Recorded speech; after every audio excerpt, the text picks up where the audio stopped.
ইন্নাল হামদুলিল্লাহ ওয়াসসালাতু ওয়াসসালামু আলা রাসূলিল্লাহ ওয়া আলা আলিহি ওয়া আসহাবিহি আজমাইন ওয়া মান দাআ বিদাওয়াতিহি ওয়া জাহাদা ফি সাবিলিহি ইলা ইয়াউমিদ্দিন। আজকে শহীদ আল্লাহর দ্বীনকে বিজয়ী করার জন্য মাদ্রাসা 10ম শ্রেণীর ছাত্র ছিলেন এবং ইসলামী আন্দোলনের সাথে সম্পৃক্ত ছিলেন। শহীদ আদিলের তার পরিবারের সাথে সাক্ষাৎ করতে এসে আপনাদের সাথে রাস্তার উপরে দেখা হচ্ছে। এই সংক্ষিপ্ত পথসভার সম্মানিত সভাপতি, এখানে উপস্থিত আছেন বাংলাদেশ জামাত ইসলামীর এই নারায়ণগঞ্জ মহানগরীর সাবেক আমির জনাব মাওলানা মঈনুদ্দিন, বর্তমান আমির জনাব আব্দুল জব্বার, ইসলামী ছাত্র শিবিরের প্রাক্তন কেন্দ্রীয় সভাপতি। উপস্থিত আছেন ঢাকা মহানগরী দক্ষিণের 2জন নায়েবে আমির জনাব আব্দুল সবুজ ফকির এবং অ্যাডভোকেট ডক্টর হেলাল, এবং আজকে মহানগরী নারায়ণগঞ্জ জেলার সম্মানিত আমির মোমিন ভাই আছেন। আর এখানে আরো অনেকে আছেন যারা জেলা সেক্রেটারি জাকির ভাই আছেন, আর অনেকেই আছেন। আমি সকলের নাম হয়তো নিতে পারলাম না। উপস্থিত সম্মানিত ভাইরা, আল্লাহ তাআলার শুকরিয়া আদায় করছি যে আমাদের একজন নিষ্পাপ, এই অর্থে নিষ্পাপ, বয়স ছোট, তিনি রক্ত দিয়ে এই জালেমের অবসান করার যে আন্দোলন, সেই আন্দোলনে তিনি দুনিয়া থেকে আল্লাহর কাছে চলে গিয়েছেন। আমরা প্রথমেই দোয়া করবো আল্লাহ তাআলা যেন তার শাহাদাতকে কবুল করে, এবং সেই সাথে দোয়া করি বাংলাদেশের টেকনাফ থেকে তেঁতুলিয়া পর্যন্ত জালেম সরকারের জুলুমের হাত থেকে বাঁচার জন্য, বৈষম্য থেকে মানুষকে ন্যায্য অধিকার পাওয়ার জন্য যে ছাত্র আন্দোলন করেছে, ছাত্র ছাত্রী টেকনাফ থেকে তেঁতুলিয়া পর্যন্ত লক্ষ লক্ষ ছাত্র ছাত্রী যে আন্দোলন করে আন্দোলনকে বিজয়ের দ্বার প্রান্তে নিয়ে গেছেন, এবং এই আন্দোলন করতে গিয়ে যারা শহীদ হয়েছেন, যারা ঈমান নিয়ে শহীদ হয়েছেন অথবা অন্য থেকে চলে গেছেন, আমরা সবাইয়ের জন্য কল্যাণ কামনা করি।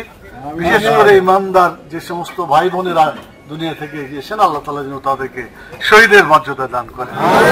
আমরা দোয়া করি ওই সমস্ত শহীদের পিতামাতা, ভাই বোন, আত্মীয় স্বজন যারা শোকাহত অবস্থায় আছে, আল্লাহ তাআলা তাদেরকে ধৈর্য ধারণ করার তৌফিক দান করেন, এবং তাদের এই রক্তের বিনিময়ে যে জালেমের জুলুম থেকে জাতি উদ্ধার পেয়েছে, আল্লাহ তাআলা যেন এই দেশ থেকে জুলুমের আল্লাহ তাআলা এখানেই সমাপ্তি করেন।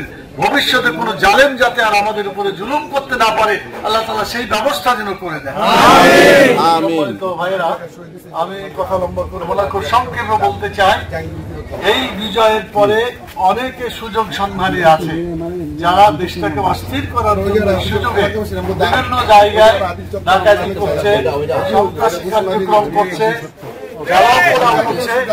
আমরা অন্যায় ভাবে যারা এই সমস্ত তাদেরকে ঐক্যবদ্ধ ভাবে প্রতিহত করার জন্য আপনাদেরকে আমরা আবেদন জানাই। আপনারা কি তৈরি আছেন? ইনশাআল্লাহ বাংলাদেশকে কোন জুলুম যাতে আর চলতে না পারে। ছোট ছোট বাচ্চারা আজকে রাস্তায় ট্রাফিকের দায়িত্ব পালন করছে, বিভিন্ন ভাবে তারা কষ্ট করছে।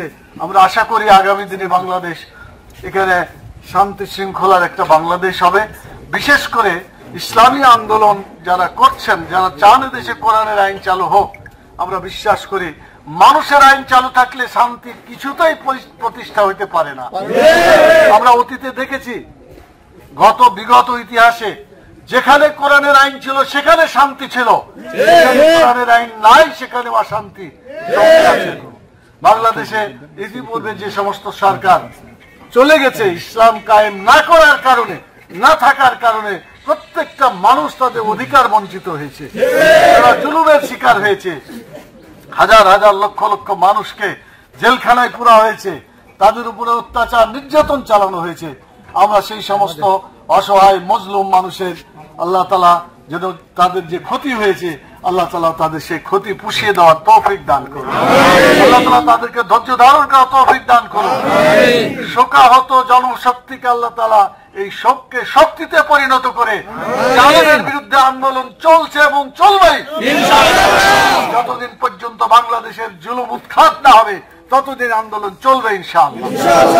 আল্লাহ তাআলার বিধান যেখানে চালু হবে সেখানে শান্তি হবে, আর যেখানে চালু হবে না সেখানে মানুষ কষ্টের মধ্যে থাকবে। সূরা মায়েদার 3টি আয়াতে কথা বলা হয়েছে, ওয়াল্লাম ইয়াকুম বিমা আনজালাল্লাহু ফাউলাইকা হুমুল কাফিরুন ফাসিকুন জালিমুন। যারা আল্লাহর বিধান অনুযায়ী সমাজ পরিচালনা করে না, রাষ্ট্র পরিচালনা করে না, বিচার পরিচালনা করে না, তারা কাফের, তারা ফাসিক, তারা জালিম। আমাদের এই মুসলিম অধ্যুষিত বাংলাদেশে যাতে কোরআনের আইন প্রতিষ্ঠা হয়, বাংলাদেশ জামাত ইসলামীর পক্ষ থেকে এবং ইসলামী ছাত্র শিবিরের তরুণ তাজা প্রাণ শত শত লোককে তারা বিভিন্ন ভাবে শহীদ করেছে, আমরা অনেকের খবর জানি না। আল্লাহ তাআলা যে সমস্ত ভাই বোনেরা শহীদ হয়েছেন, আহত হয়েছেন, সকলের জন্য আমরা দোয়া করি। যারা শহীদ হয়েছেন আল্লাহ তাআলা তাদের শাহাদাত কবুল করুন, যারা আহত হয়েছে হাসপাতালে আছে বিভিন্ন জায়গায় আল্লাহ তাআলা তাদের মুক্তি দান করুন এবং অতি দ্রুত মানে সুস্থ হয়ে যায় আল্লাহ তাআলা সেই তৌফিক দান করুন। আপনাদেরকে অসংখ্য ধন্যবাদ জানাই। আদিলের এই রক্ত ভেজা যে পথ, যে এলাকা, এই এলাকায় ইসলামী আন্দোলন যাতে মজবুত ঘাঁটি হয় এবং আগামী দিনে তার রক্তকে কেন্দ্র করে সমস্ত জুলুম উৎখাত হয়ে যায় এবং ইসলামী আইন এখানে বিজয় লাভ করে আল্লাহ তাআলা সে তৌফিক আমাদের দান করুন। আমি বর্তমান যে উপদেষ্টা সরকার আছে তাদেরকে আমরা বলতে চাই যে অতীতের জুলুম থেকে শিক্ষা দিতে হবে, কেউ যাতে জুলুম করতে না পারে এবং দেশে যাতে শান্তি প্রতিষ্ঠা হয়। আপনারাও সহযোগিতা করবেন ইনশাআল্লাহ। আপনাদের সহযোগিতা কামনা করে দেশবাসীকে আমি ধন্যবাদ জানাই, বিশেষ করে আপনাদের এই এলাকা যারা আছেন তাদেরকে ধন্যবাদ জানিয়ে এবং কাল কিয়ামতে আমরাও যাতে কোরআনের আইন প্রতিষ্ঠায় শরীক থাকতে পারি এবং সবাই মিলে জান্নাতে যেতে পারি আল্লাহ তাআলা সে তৌফিক আমাদের দান করুন। সুবহানাকাল্লাহুম্মা ওয়া বিহামদিকা আশহাদু আল্লা ইলাহা ইল্লা আনতা আস্তাগফিরুকা ওয়া আতুবু ইলাইকা। আসসালামু আলাইকুম ওয়া রাহমাতুল্লাহি ওয়া বারাকাতুহু।